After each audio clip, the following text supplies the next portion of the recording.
Breaking news, Beyond Belief is back with another episode. Let's go.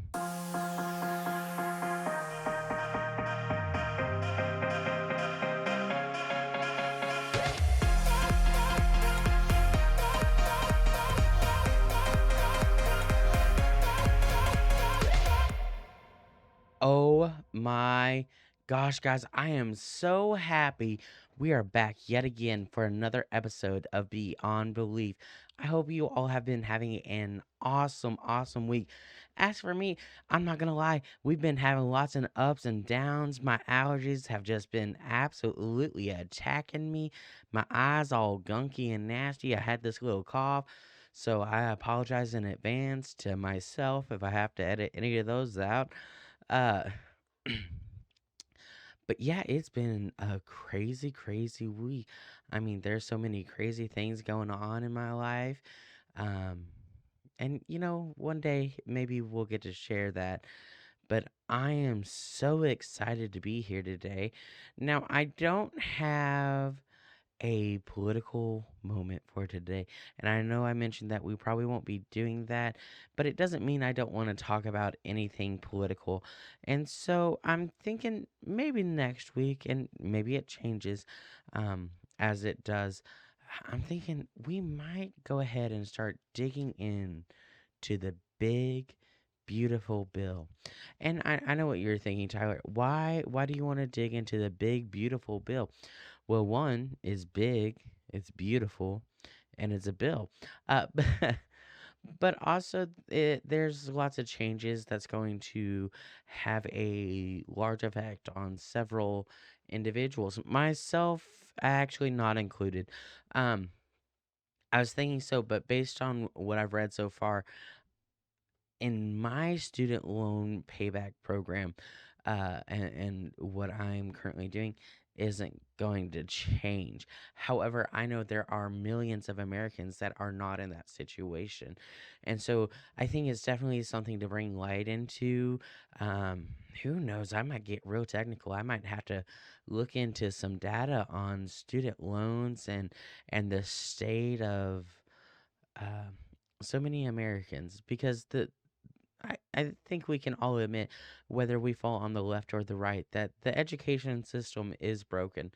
And unfortunately, we live in a society now where, especially as teenagers, you're lied to and told that you have to have a degree in order to get anywhere. Um, and that's just not the case.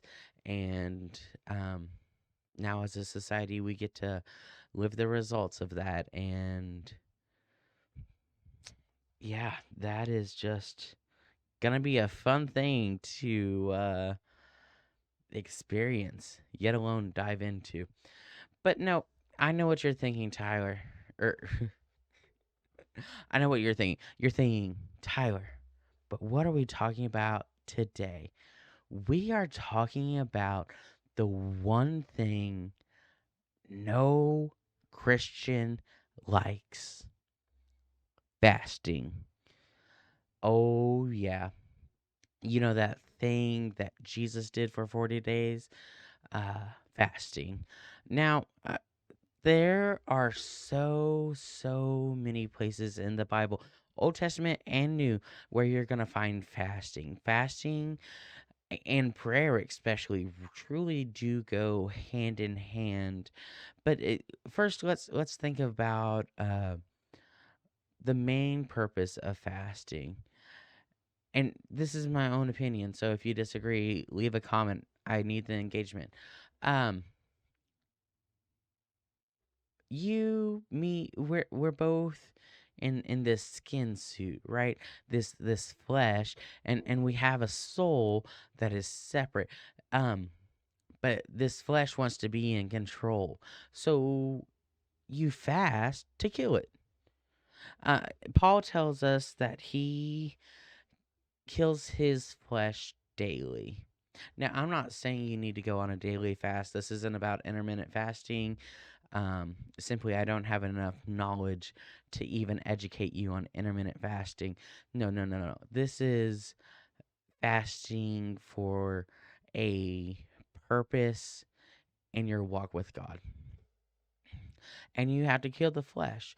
And unfortunately, one of the best ways to do that is going through a fast and removing uh, something. And you know what? It doesn't have to be food. It doesn't. I think food is, because it's such a basic need, that's a strong motive for a fast. But sometimes you need to fast from other things. Maybe you're talking to someone too much and you need to fast from that.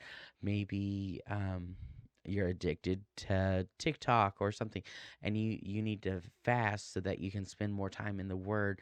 You can spend more time in prayer. You can spend more time building that relationship with God.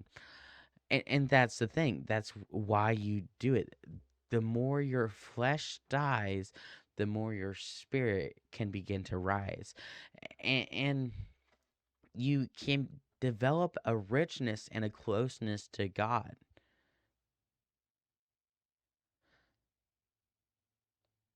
But it's hard. It's not easy.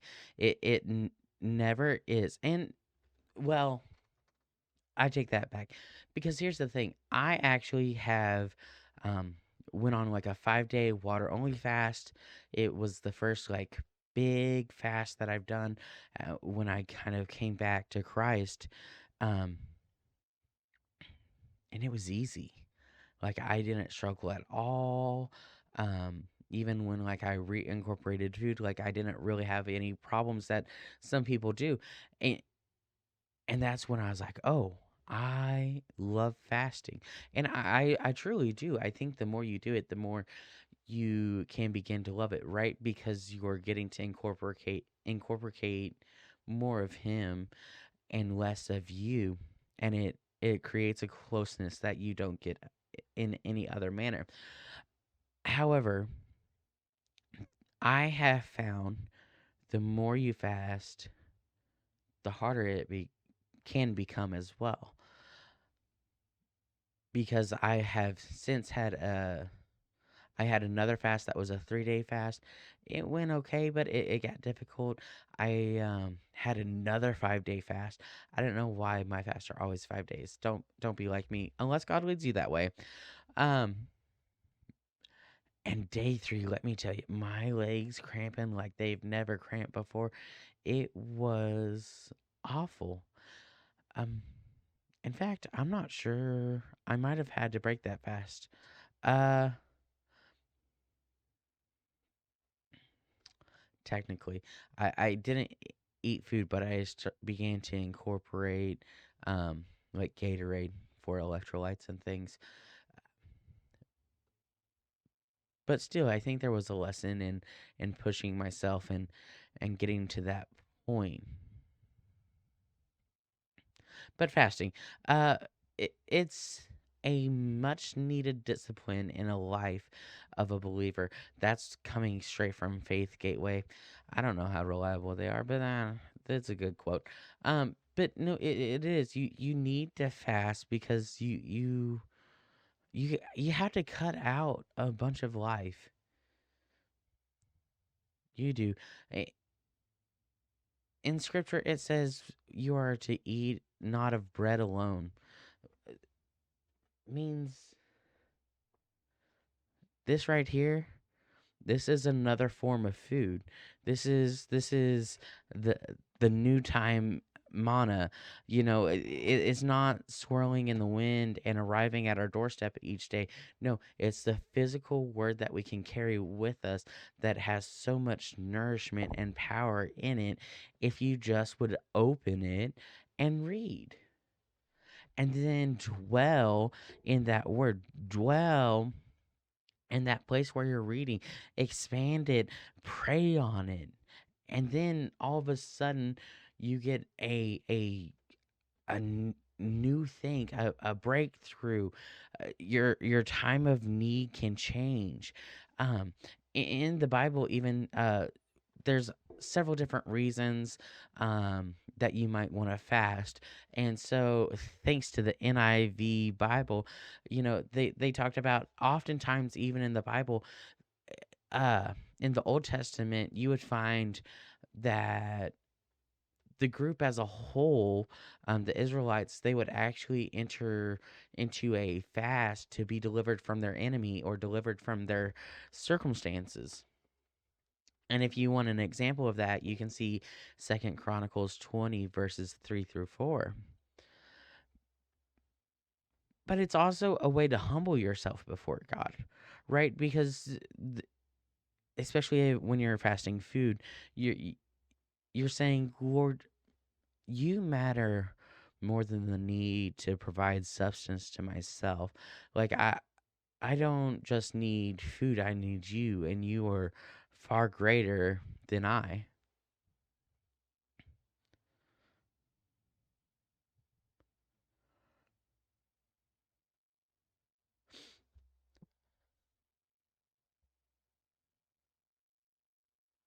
It can also be an expression of grief. And this is one of those things that I hadn't actually thought of personally. Again, coming from the NIV Bible. And you can find this in First Samuel 31, verses 13. Expressing grief is one of the primary reasons for fasting. Um, think about any grief you've had in life. Oftentimes, especially when you've just been crying so intensely or in grief, like you're not hungry. Which is funny. I think, especially in the Midwest, uh, funerals are so often accompanied by food at the end, but it's the very people you're providing food for that have no appetite, right? Because there's something about that grief that removes the desire to eat. And your love for God should do the same. It should remove that desire to put anything before Him. And so, if you have to skip out on a few meals to have a closeness to Him, why would you not? And here's the thing, fasting can be hard, but the hardest part about fasting isn't the fasting itself. See, what I've come to learn, and you can find it in scripture as well,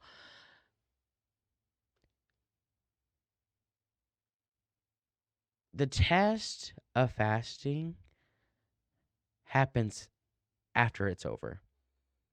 So if you look um, at Jesus, he went into the wilderness, fasted for 40 days, and only then did the devil come to tempt him. See, it's after you've already dedicated this time, you've done everything you could to let your flesh die and to build this relationship, to strengthen your prayer, to express your grief, to humble yourself before God, to do all these things. And it's only after the fast has ended that you're going to be tempted. It's only after the fast has ended that you're going to have a situation come into your life to test that very thing that you were just fasting over. Because it's that moment, it's that pivotal moment that is going to say, hey, everything that you just did for that fast, it was for this moment so that you can overcome, or you're going to fall and stay in the cycle that you haven't broken. Fasting allows you to break a cycle as long as you use everything you learned from your fast to get out. If you fasted and you didn't grow spiritually, if you fasted and you weren't in His Word, you wasted your time. If you fasted and did it just to brag on Facebook or TikTok that, oh my gosh, guys, I just did this 3-day fast and it's so good and I got so close with God and I just love everything about it, that's your reward, the attention you get. That any other purpose you had in that fast is gone. And the Bible will tell you that as well. It's why it actually says if you are to fast, wipe your brows with oil and act as if everything is fine. For those who boast about the fast, their reward is the boasting. And I'm not quoting that correctly, so Pastor Jason, put it in the comments. I know you know it.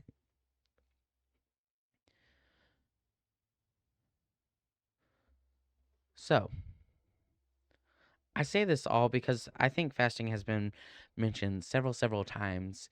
Uh, Definitely at my church. I don't know if it has at yours. If it hasn't, it's probably about to. But I think it's time, especially as Christians, that we get back to our roots. And getting back to our roots mean fasting can't just be a thing that we talk about. It can't be a thing that when our leaders say, let's do a group, the whole congregation needs to fast. Nope, that's not good enough. That's not good enough. No, you need to start fasting often and praying too. Fasting and prayer go hand in hand with one another. As you fast, your prayer will grow. As you pray, your strength in your fast can grow. They can build off of each other. They they do this wonderful thing. And then you seek his face and see if you don't start seeing more change. You're going to have more challenges too, but you're equipping yourself to overcome it all.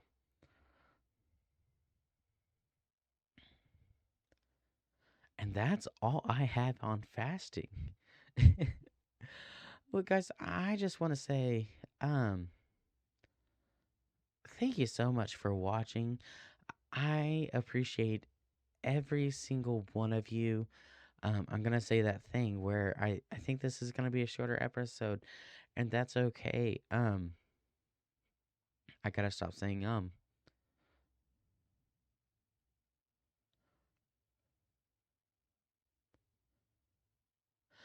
if we're just being honest for a minute, doing a podcast alone is actually an extremely hard thing to do.